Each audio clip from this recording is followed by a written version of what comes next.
Käesoleva aasta augustis kuulutas Eesti Vabariigi president välja mootorsõidukimaksu seaduse, mis jõustub 1. jaanuaril 2025.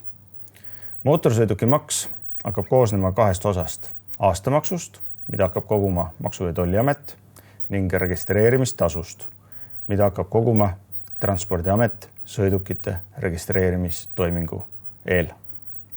Meil on hea meel tutvustada teile ka valminud mootorsõidukimaksu kalkulaatorist, kus te saate juba käesoleval aastal vaadata, kui suur saab olema teie järgneva aasta mootorsõidukimaksu aastamaks, või kui te soovite oma sõidukit võõrandada, siis milline on teie võõrandamisel registreerimistasu, või kui te soovite osta uut sõidukit, siis milline on potentsiaalse sõiduki registreerimistasu ja aastamaks.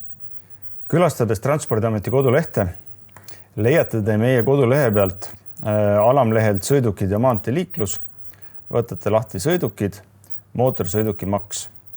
Mootorsõidukimaksu alamlehel on välja toodud kogu oluline info teie jaoks, et nii maksuseaduse kohta, aastamaksu kohta, registreerimistasu kohta ja ka infot selle kohta, kui teie sõiduki staatus on tänasel päeval peatatud kandes või ajutiselt kustutatud, et kuidas sellisel juhul maksu arvestama hakatakse või mitte.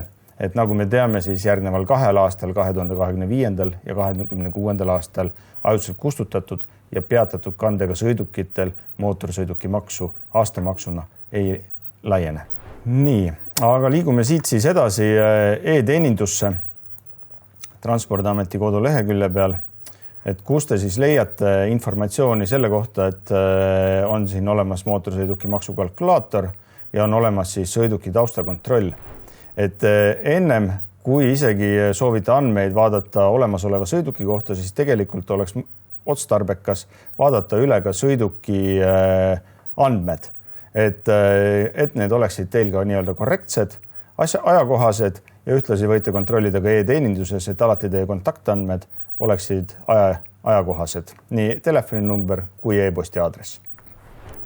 Aga liikudes siis tagasi mootorsõidukimaksu kalkulaatori juurde, et siis siin on teil võimalus siis arvutada seda aastamaksu ja registreerimistasu siis juba, kui on olemasolev sõiduk, siis juba registreerimisnumbrimärgi alusel, sisestades oma sõiduki registreerimismärgi, siis sellest piisab.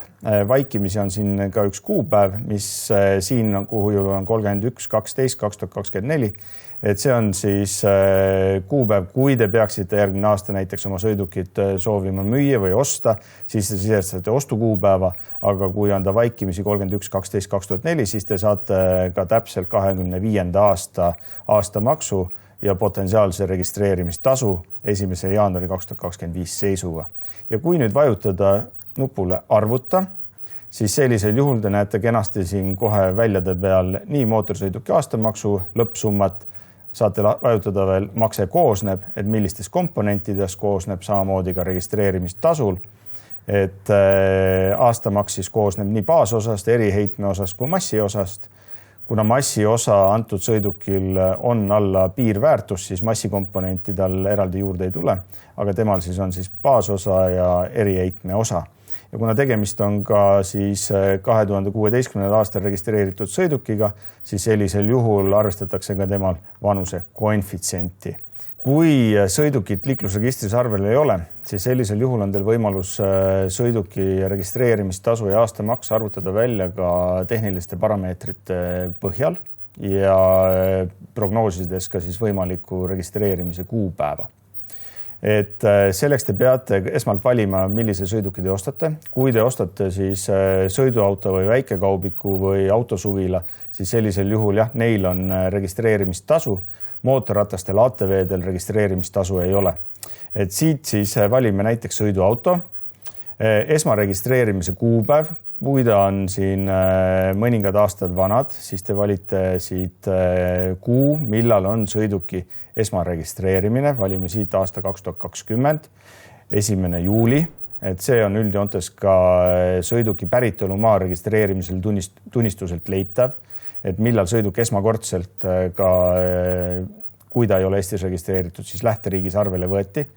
Otsite sealt ka andmed täismassi kohta, et oletame, et see sõiduk kaalub 2400 kilogrammi.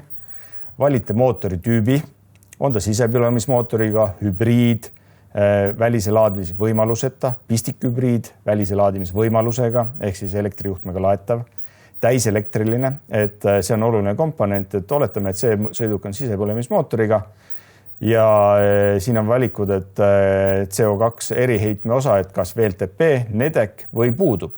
Et kui teil on VLTP väärtus olemas, leitav, siis sellisel juhul saate juba siia eriheitme osa kirja panna, näiteks 170 või 180 ja saate siis ka välja tuua, et millal te soovite selle sõiduki osta. Näiteks võtame siia 15. jaanuaril 2025 ja vajutate arvuta.